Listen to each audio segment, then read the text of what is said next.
Okay, hello, I'm Troy Cochran, and I'd like to start off by saying that restricting fracking could really hurt the U.S. in terms of economically and politically, and that the environmental risks that are supposedly there are not worth, it's not worth not doing fracking because the economic and political benefits that we get from it are there. Now to start off, a study by Susan L. Brantley. She said, of the tens of thousands of deep injection wells in use by the energy industry across the United States, only about 8 locations have experienced injection-induced earthquakes, most too weak to feel and none causing significant damage. Which, that just shows that earthquakes caused by fracking are, one, they haven't really even been proven to cause earthquakes, and it's only been 8 out of tens of thousands, which the percentage is very low and not significant. Now, the energy that we can get from fracking is very significant though. Pennsylvania has seen rapid development of the Marcellus Shale, a geological formation that could contain nearly 500 trillion cubic feet of gas, enough to power all American homes for 50 years at recent rates of residential use. Now, that's a lot of energy, and to just let it stay underground and not tap into that resource that we have right domestically. We don't have to deal with other nations controlling the prices. It would be up to us. That's a huge benefit that we can't just let stay underground. Now, by the EIA, the U.S. Energy Information Administration, energy and the percent of total energy electricity generation in 2012, 37% of our electricity generation was from coal, and 30% of it was from natural gas. Now, compared to average air emissions from coal-fired generation, natural gas produces half as much carbon dioxide, less than 1/3 as much nitrogen oxides, and 1% as much sulfur oxides at the power plant. That just proves that if we can get away from using coal and using natural gas, we are trying to be more environmentally friendly by using a energy source that's not as harmful to the environment as coal is. And already more than 1/3 of natural gas burned in the U.S. is coming from fracking wells, and shale gas is now cheaper than coal in the U.S.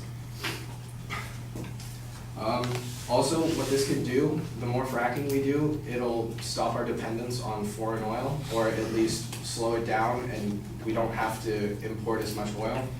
Nearly 40% of the oil we use is imported, costing us roughly $300 billion annually. That's from the EPA. And most of the world's oil reserves are concentrated in the Middle East, and about 72% are controlled by organizations of the petroleum exporting countries members, the OPEC members. Increased domestic oil production from shale formations and improved fuel economy standards have decreased oil imports over the past few years. Now, with Obama coming into office, the amount of oil that we import has continually gone down, and fracking just helps us to do that because it's another source of energy that we can be tapping into.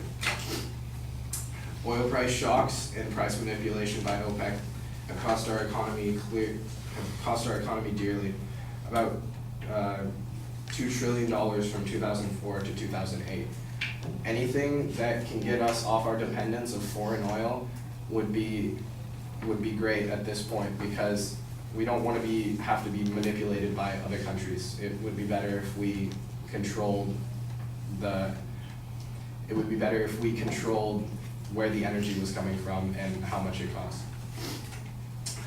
Net imports of natural gas have fallen nearly 50% since 2007, and as a result, imports account for only 8% of total U.S. natural gas consumption. Reduced reliance on imports has improved the U.S. trade balance and stimulated the economy as domestic supply has grown to meet demand. This just shows that the natural gas can help with our economy as well, because we're in a deficit, and anything to help bring us out of that deficit that's more environmentally friendly than coal and the pollution that coal brings would be good for our economy and just the U.S. in general. Even President Obama recently praised the U.S. natural gas boom in a speech on climate change, crediting it with delivering cleaner energy. Many have described fracking as the bridge between the carbon-based energy systems and the past and a cleaner, greener future. Also, to go off the point of methane contamination, Pennsylvania has also seen instances of methane leaking into aquifers in regions where shale gas drilling is ongoing. But some of this gas is drift gas that forms naturally in deposits left behind by the glassification. Sometimes methane leaks out of gas wells because in 1 to 2% of the wells, casings are not structurally sound. The casings can be fixed to address these minor leaks, and the risk of such methane leaks could further decrease if casings were designed specifically for each geological location. Now, if we restrict fracking, it'll just hurt our chance of improving this method, because the more opportunities we give to these companies to help with them creating better techniques that make it cheaper for them, it will, if we restrict it, it'll just hurt their ability to make fracking even a better resource than it already is.